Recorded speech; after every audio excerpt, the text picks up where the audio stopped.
하나님 말씀 로마서 9장 1절로 5절입니다. 로마서 9장 1절로 5절 우리 교독해 보겠습니다. 내가 그리스도 안에서 참말을 하고 거짓말을 아니하노라.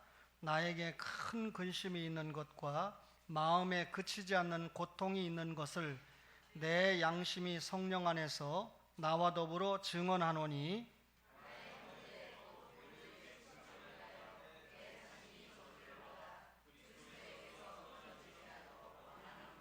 그들은 이스라엘 사람이라. 그들에게는 양자됨과 영광과 언약들과 율법을 세우는 것과 예배와 약속들이 있고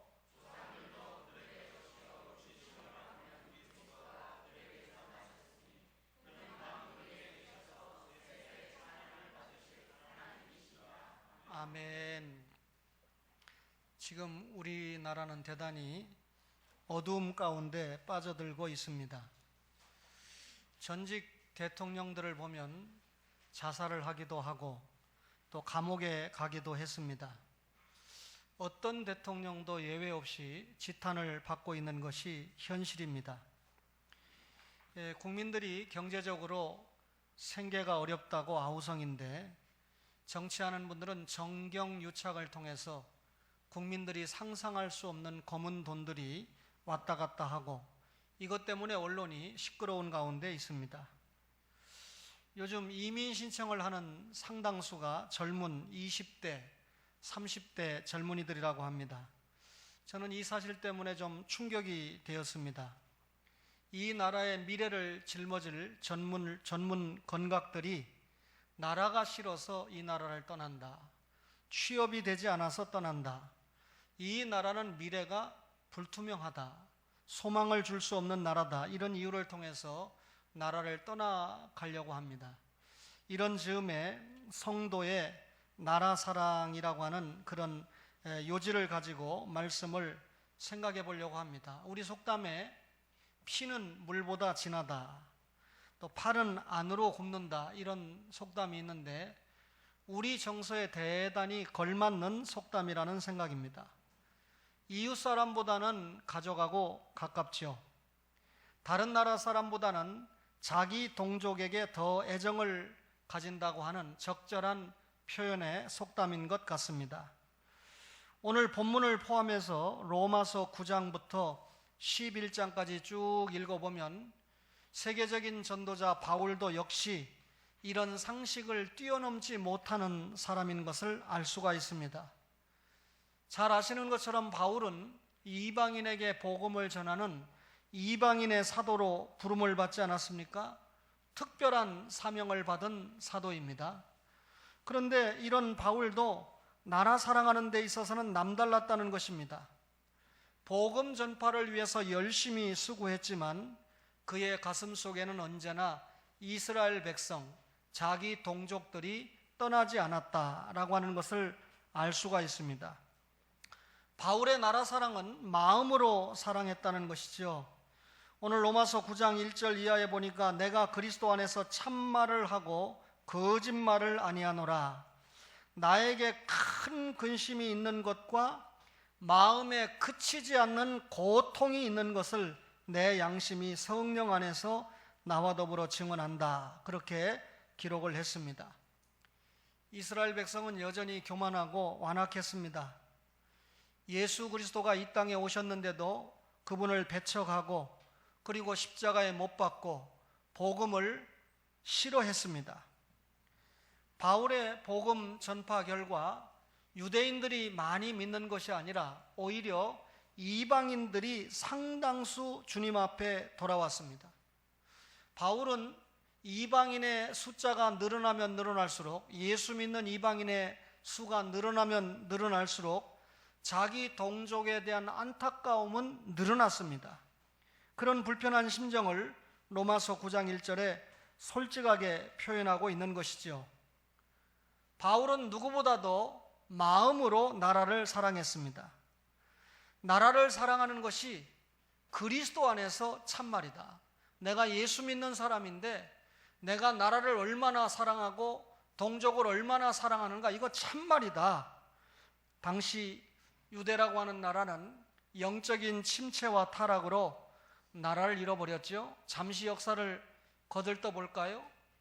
여러분, 이스라엘 백성이 하나님 말씀에 불순종하고 애굽에서 430년 동안 종살이했습니다. 하나님의 은혜로 구원받았지만 사사시대 336년을 통과하면서 바알과 아세라를 섬기는 그런 하나님의 말씀에 어긋난 그런 처신을 통해서 약 100년 동안 블레셋이라든지 미디안과 같은 나라에 또 종살이를 했습니다. 사울이 왕이 되고 다윗이 왕이 됐던 왕정시대를 통과하면서 여전히 하나님의 말씀에 불순종한 결과 북쪽 이스라엘은 아수르에 망하고 남쪽 유다는 바벨론에 망했습니다. 바벨론의 통치를 586년부터 538년까지 주전이죠. 그렇게 봤다가 주전 538년부터 330년까지는 바벨론을 멸망시킨 페르시아의 지배를 받게 됩니다. 주전 330년부터 주전 166년까지는 다시 헬라 제국의 지배를 받게 됩니다. 이제 남쪽 유다가 망한 이후에 독립을 전혀 하지 못하다가 주전 166년에 마카비 독립시대를 통해서 약 100년 동안 이스라엘이 독립을 하게 되는데 이때를 하스모니안 왕조 시대다 이렇게 이야기를 합니다. 그때가 주전 166년부터 대략 63년까지 정확하게 97년 동안 저들이 독립시대를 맞이하게 됩니다. 그러나 주전 63년에 로마의 폼페이 장군이 예루살렘을 함락을 시켜버리게 됩니다. 그리고 팔레스타인 전 지역을 로마가 점령을 하게 됩니다. 그리고 로마가 임명한 지역의 왕들, 로마가 임명한 총독들을 통해서 가나안 땅을 다스리다가 그나마 AD 70년에는 완전히 디도 장군에 의해서 이스라엘이라는 나라가 멸망하고 말지요. 바울이 지금 이 말씀을 기록할 때는 이스라엘이 디도에 의해서 멸망하기 전입니다. 여전히 이스라엘은 영적으로 침체해서 나라를 잃고 살고 있는데 로마의 학정하에서 동족들이 정치적으로, 경제적으로, 신앙적으로 신음하고 살았습니다. 조국 이스라엘이 내일에 대한 꿈을 빼앗긴 채 허덕이고 있었습니다. 이런 모습을 볼 때 바울은 자기 마음 가운데 큰 근심이 있었다라고 고백하죠. 육적인 근심이 아니고 영적인 근심이라는 말입니다. 우리 동족이 이렇게 비참하게 살고 있는데 끝까지 예수님을 거부하고 주님을 영접하지 않으면 어떻게 될 것인가, 그런 생각을 하다 보니까 그게 근심이 병이 돼서 고통이 돼버렸어요. 고통은 신체적으로 이성이 생기는 통증 아닙니까? 바울은 나라를 생각할 때마다 밤잠을 자지 못했습니다. 이런 큰 고통이 있는 것을 성령님께서 증거하신다라고 고백을 합니다. 자기 동족이 단순히 예수 믿지 않는 이유 때문에만 고통받는 것이 아닙니다. 지금 바울은 굉장히 엄청난 울분을 사귀고 있습니다. 무슨 말이냐면 이스라엘 백성은 특권을 받은 민족 아닙니까? 하나님 앞에 엄청난 기득권을 가진 민족 아닙니까? 그런데 바울이 볼 때 그 기득권의 축복을 외면하는 것을 보고 괴로워한다, 그 말이죠. 오늘 로마서 9장 4절 이하에 보니까 그들은 이스라엘 사람이라. 무슨 말이죠? 선택받은 민족이다. 그러면서 이스라엘 백성이 받은 8가지 특권을 설명하지 않습니까? 양자됨, 영광, 언약, 율법, 예배, 약속, 조상, 그리스도. 이 단어만 들어봐도 그 의미를 알면 이스라엘 백성들이 얼마나 축복받은 민족인가를 우리가 헤아릴 수가 있습니다. 바울은 자기 민족에 대해서 긍지가 대단했습니다. 적어도 하나님이 선택하신 특별한 민족이다. 양자됨의 축복이죠. 이스라엘 백성을 선택해서 하나님이 자기 자녀로 삼으셨다. 얼마나 큰 축복입니까? 영광의 축복이죠. 하나님께서 이스라엘 백성에게 친히 찾아오셔서 영광 중에 함께 하신다. 엄청난 축복이죠. 또 여러분, 언약의 백성이다 그랬습니다. 하나님께서 다른 민족과 달리 이스라엘 민족에게는 하나님께서 언약을 맺어서 하나님 나라를 이루어간다. 그 언약을 이루기 위해서 하나님께서 이스라엘 백성에게 율법을 주셨습니다. 그리고 이스라엘 백성은 하나님 앞에 예배하는 민족이고, 성전에서 하나님을 만나는 예배하는 민족이고, 그리고 선택받은 민족이다 보니까 하나님께서 그에 상응하는 여러 가지 축복을 약속하지 않았습니까? 아브라함, 이삭, 야곱, 요셉, 모세, 다윗, 엄청난 조상들을 저들에게 선물로 주셨습니다. 그리고 아브라함과 다윗의 후손으로 오신 예수 그리스도가 유대인에게서 날미라. 엄청난 축복을 유대인들이 받은 겁니다. 바울은 자기 민족에 대한 긍지가 대단했습니다. 이렇게 엄청난 이 민족의 위대성을 바울이 간직을 했지만 그만 저들은 말할 수 없는 어려움을 겪고 말았습니다. 그럼에도 불구하고 유대인들은 하나님 앞에서 이를 극복하는 지혜가 있었습니다. 여전히 바울은 자기 민족에 대한 긍지가 대단했다는 말이죠. 자, 바울이 지금 많은 사람들에게 예수님을 전하고 있는 그때 유대인들은 바울뿐만 아니라 예수 믿는 신자들을 엄청나게 핍박했습니다. 스데반 집사도 유대인들의 돌에 맞아 죽은 것을 잘 알지 않습니까? 그럼에도 바울은 유대인을 저주하지 않고 동족 유대인들이 하나님과 특별한 관계에 있다는 사실 때문에 그 민족을 자랑했습니다. 다만 바울에게 안타까운 것은 우리 민족이 하나님 앞에 이런 엄청난 기득권의 축복을 받았는데 누구보다도 복음을 영접할 자리에 있어야 될 민족인데, 대망하던 메시아가 이 땅에 왔는데 다른 어떤 이방 민족보다 주님을 잘 영접하고 살아야 되는데 오히려 예수님을 십자가에 못 박고 주님이 주신 그 구원의 복음을 거부하고 그 복음을 전하는 교회를 핍박하는 일 때문에 마음이 안타까웠습니다. 예수 믿는 믿음으로 말미암아 구원받는다는 하나님의 의를 부인하는 것이 가슴이 아팠습니다. 복음과 친구가 돼야 되는데, 복음을 영접하고 구원받은 백성이 돼야 되는데 오히려 복음의 원수가 된 것을 생각할 때 바울은 마음속에 끓어오르는 울분, 끓어오르는 원통함이 있었다는 말이죠.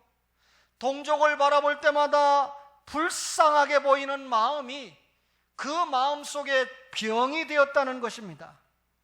바울과 같이 나라를 위해서 근심하고 나라를 사랑하면 고통을 갖게 돼 있습니다. 성도는 예수 믿지 않고 죄악을 향해서 지옥의 나락으로 떨어지는 동족들을 보면 그 마음의 고통과 근심을 가져야 됩니다. 정치, 경제, 문화적으로 얼마나 숱한 문제들을 안고 있습니까? 우리가 같이 불신자처럼 정치인을 욕하고 불신자처럼 경제인들을 타박합니다. 함께 비판만 할 줄 알지 그 불신자들이 어떻게 하면 예수님을 믿고 바른 민족 사랑을 하게 하는지 관심을 가지지 못합니다. 서글픈 역사죠. 오늘 바울을 통한 하나님의 말씀을 들으면서 이 민족의 구원을 위하여 하나님께서 주신 이 축복의 패턴을 여러분과 저가 잘 사용함으로 나라를 사랑하고 민족을 사랑하는 은혜가 있기를 주의 이름으로 축원합니다. 메르스 사태가 정말 나라를 고통스럽게 합니다. 이번 사태를 통해서 이 정부가 유사 이래로 얼마나 무능한 정부인가라고 하는 것을 여러분이 확인하고 있습니다. 뿐만 아니라 이 극단적인 이기주의가 낳은 시민의식의 실종, 의사가 시켜도 나 때문에 다른 사람이 피해를 본다라고 하는 생각 안 하잖아요. 그래서 홍콩으로 가고 골프장으로 가고 평택에서 또 어디 순창으로 가고, 이게 여러분 시민의식의 완전한 실종입니다. 얼마 전에 네팔에 지진이 있지 않았습니까?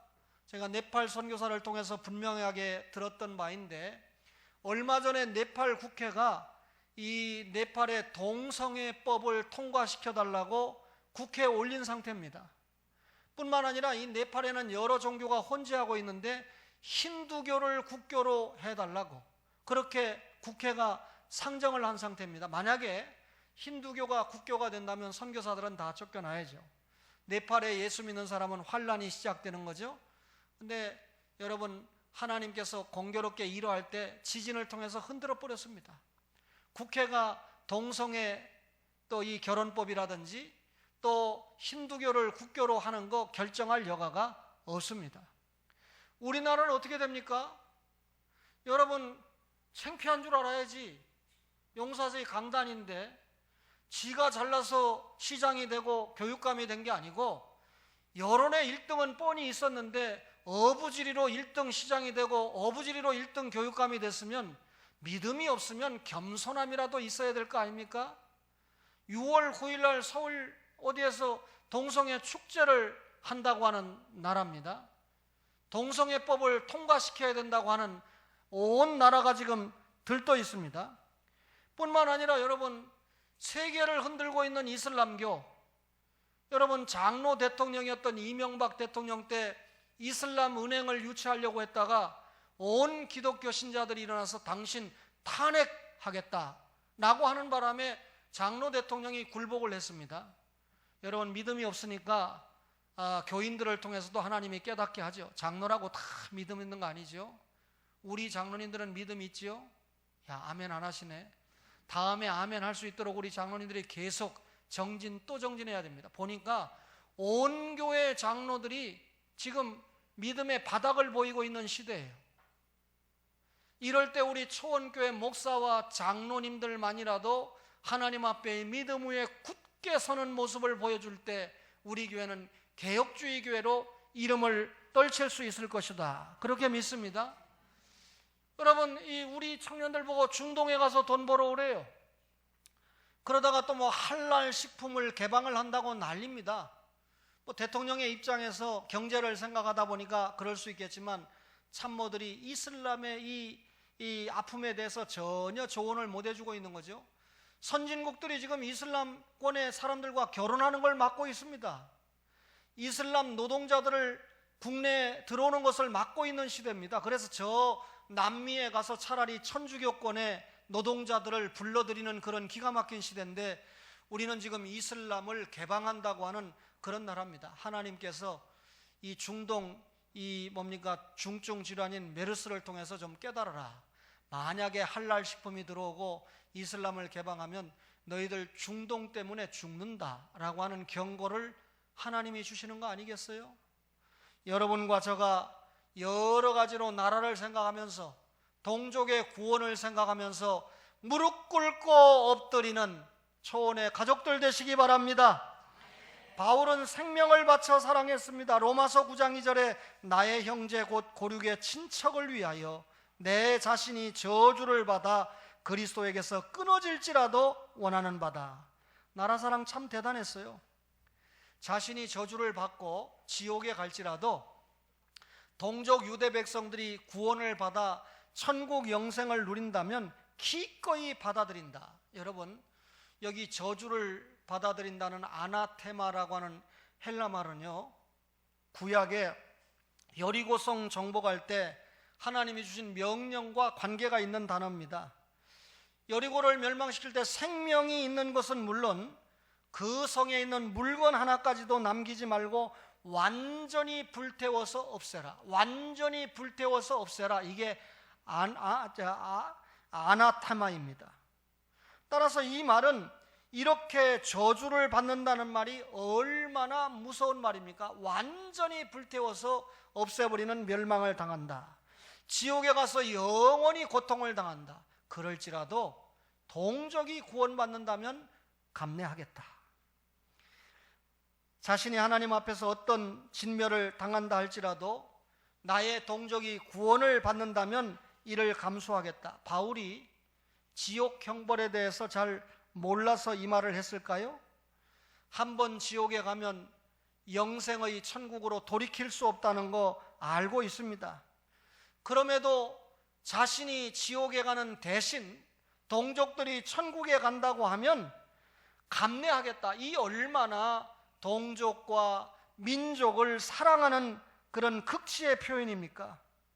저는 바울이 이런 심정을 가졌다는 것이 놀랍게 생각합니다. 바울은 일생 동안 동족으로부터 박해를 당했죠. 바울을 괴롭힌 사람들이 이방인이 아닙니다. 바울 사도를 괴롭힌 사람들이 유대인입니다. 동족입니다. 돌로 바울을 쳤던 사람이 유대인입니다. 바울을 이 빌립보 감옥에 가두었던 사람들이 유대인입니다. 바울을 태장을 때린 사람들도 유대인입니다. 바울을 재판에 회부한 사람도 유대인들입니다. 바울을 감옥에 가두고 또 바울의 사지를 찢어 죽이겠다고 위협한 사람들도 동족 유대인입니다. 사사건건 바울에게 시비를 하고 미워하고 박해를 가했던 사람들이 유대인입니다.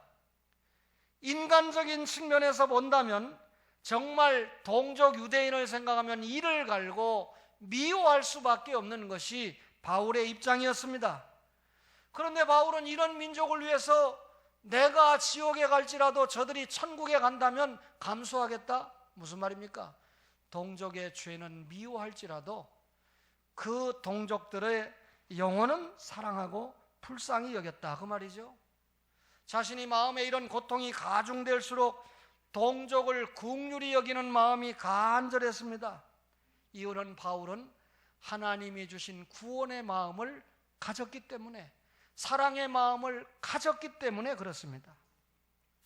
바울은 하나님 앞에 엎드려서 동족 유대인을 구원해달라고 무릎을 꿇었습니다. 안타까운 마음으로 밤낮 기도했습니다. 로마서 10장 1절을 볼까요? 로마서 10장 1절에 형제들아, 내 마음에 원하는 바와 하나님께 구하는 바는 이스라엘을 위함이니 곧 그들로 구원을 받게 함이라 그랬습니다.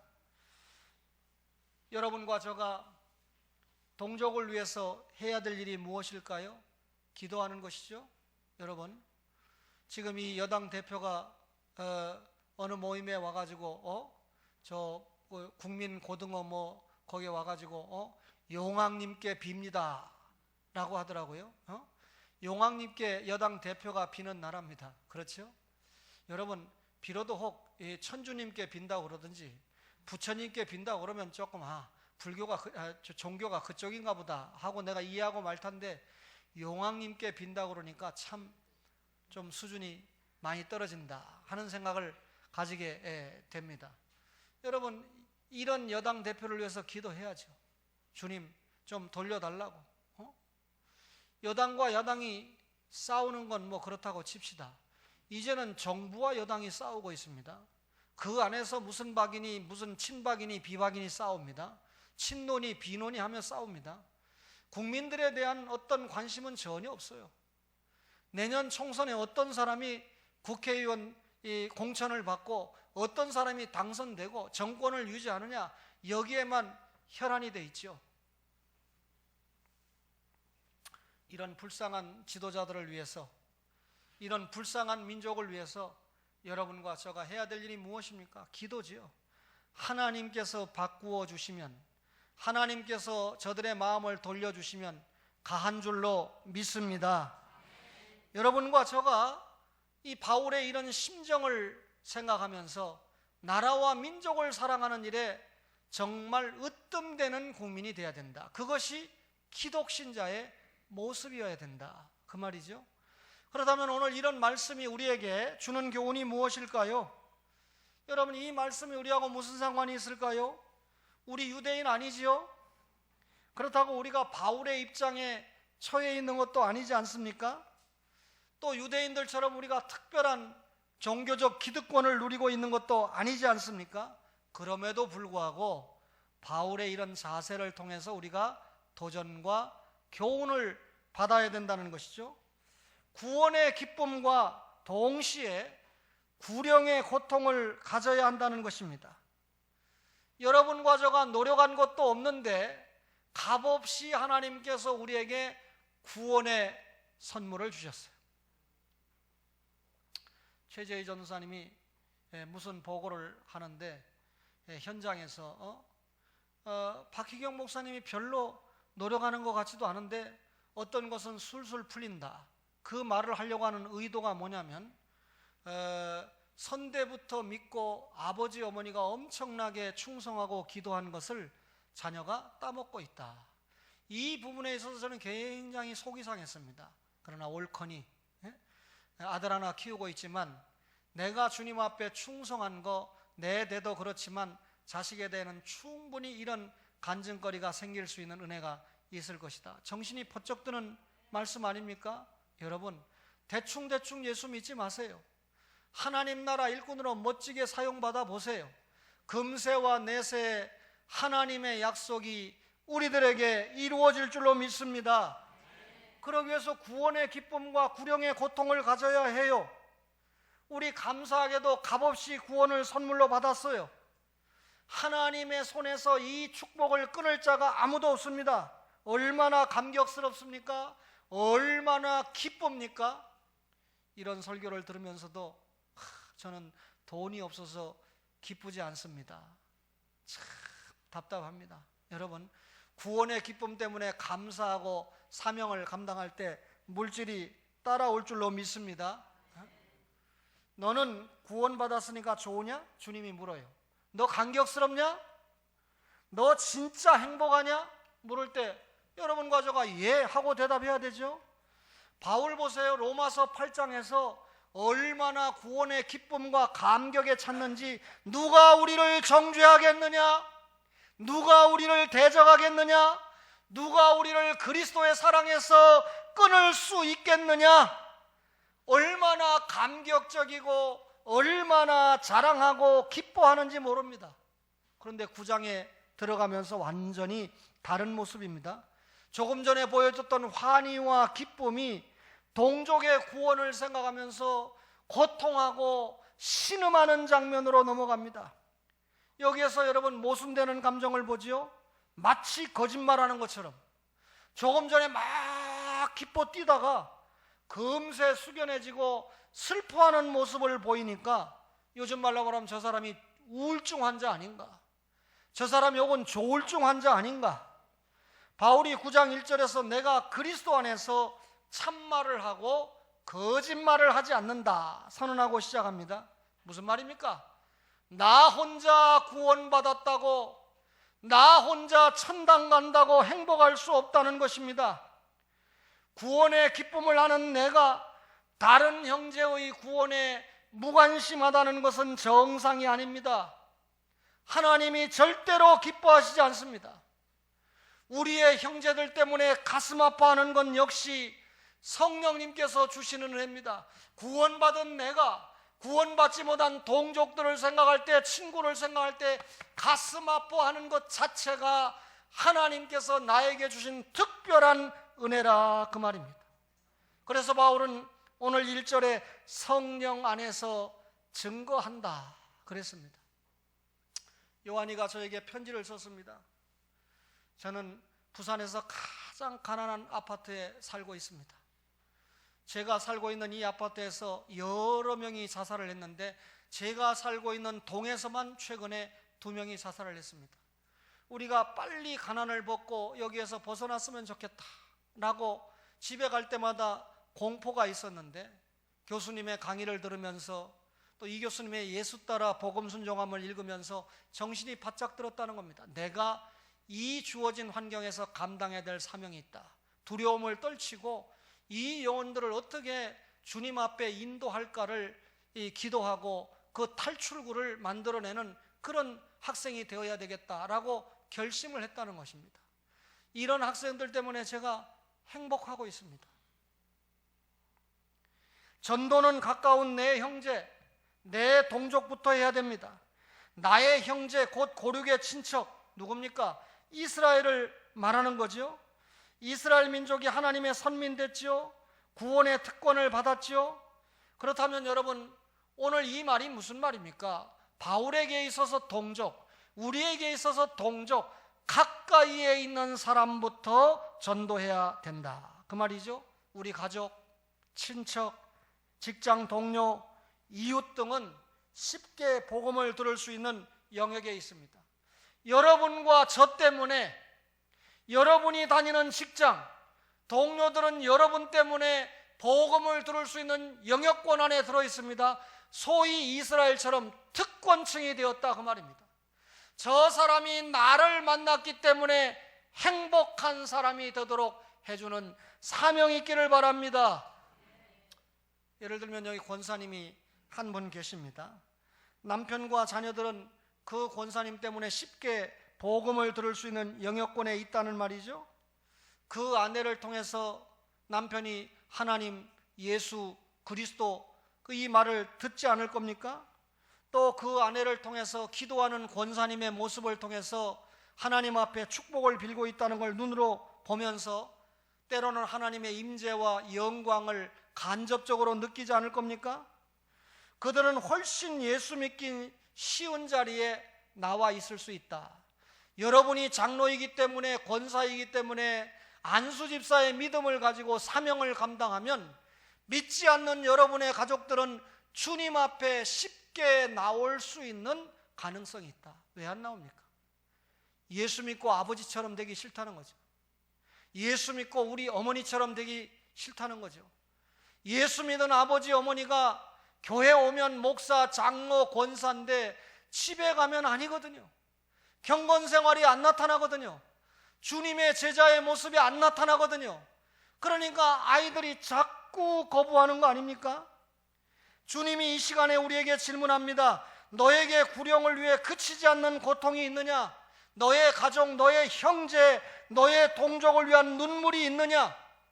왜 아직도 남편이 예수를 모르냐? 왜 아직도 너희 자녀가 주님 앞에 나오지 않고 있느냐? 왜 너희 부모가 아직도 교회 근처에도 가보지 않고 있느냐? 아직도 이웃이, 아직도 직장 동료가 아직도 너 혼자 구원받았다고 만족하고 있느냐? 주님이 질책하고 계신 겁니다. 만일 그렇다면 여러분은 진짜로 구원의 감격과 구원의 기쁨을 맛보지 못한 사람일지도 모릅니다. 나 혼자 구원받고 나 혼자 천국 간다고 만족합니까? 나 혼자 구원받았다고, 나 혼자 예수 믿는다고 행복합니까? 여러분, 이 나라가 실망스럽다고요? 이 나라를 떠나야 된다고요? 이 나라가 어려움을 당할수록 우리는 기도할 조건이 되고 우리는 전도할 조건이 형성되는 것입니다. 여러분, 금세 주영이가 합격을 하고 금세 성훈이가 취직이 되면 저 아이들이 뭐가 되겠습니까? 하나님은 인내의 연단을 통해서 더 좋은 신자, 더 좋은 크리스찬 만들기 위해서 하나님의 영광로에 굽고 있는 것을 확인하시기를 바랍니다. 제가 제 아내에게 그랬어요. 여보, 이제 성훈이가 11조 내놓고 또 주영이가 11조 내놓고 8월 달에 현우가 오고 상훈이가 돌아오면 이제 우리 청년층이 보강이 된다. 11조 군사들이 많이 늘어날 거다. 주님의 일을 마음 놓고 할 수 있겠지? 사랑하는 초원의 가족 여러분, 바울의 나라 사랑은 자기 민족의 구원에 모아졌습니다. 당시 로마의 압제 속에서 조국은 도무지 해방을 받을 만한 기미가 보이지 않았습니다. 그래서 조국의 해방을 열망한 거 사실이지만 그것보다 더 큰 열망은 민족의 구원에 있었습니다. 경제적으로 대단히 어려웠죠. 여러분, 바울이 경제적으로 어려워서 예루살렘 교회 모금을 모은 걸 전해줘야 되는데 예루살렘에 가면 죽을 수 있다, 동족에게 그 구제금을 전하다가 죽을 수 있다 하는데도 죽음을 무릅쓰고 동족에게 형제들의 헌금을 전달한 사람이 바울 아닙니까? 동족을 그만큼 사랑한다는 것이죠. 바울의 나라 사랑은 경제적으로 안정이 되는 것이었지만 그거보다 더한 나라 사랑은 동족의 구원에 있었습니다. 민족 구원을 위해서라면 어떤 고통도 마다하지 않았습니다. 동족 구원을 위해서는 생명을 바칠 각오가 되어 있었습니다. 어떤 경우라도 자신의 나라와 민족에 대한 긍지를 잊지 않았다, 그 말이죠. 정치적인 자유와 경제적인 부요가 지나치면 백성들은 향락과 방탕으로 빠져들게 됩니다. 성도가 자신들이 받은 자유와 경제적인 축복을 전도에 쏟는다고 하면 거룩한 민족, 거룩한 백성이 될 것입니다. 우리나라가 여러 가지 어려움을 당면하고 있지만 하나님의 관심은 여전히 이 민족에게 눈을 떼고 있지 않습니다. 예수 믿는 신자가 많은 나라 아닙니까? 아직도 세계 선교에 큰 이익을 감당하는 나라가 이 나라 아니겠습니까? 여러분과 저가 영혼 구원과 구원받은 영혼들이 하나님 나라 일꾼으로 사용받게 하는데 크게 사용을 받는다면 하나님께서 여전히 여러분과 저를 축복하시리라 믿습니다. 나라와 민족을 사랑하는, 저들의 구령을 위해서 선교적인 삶을 사는 초원의 가족 되시기를 주님의 이름으로 축원합니다.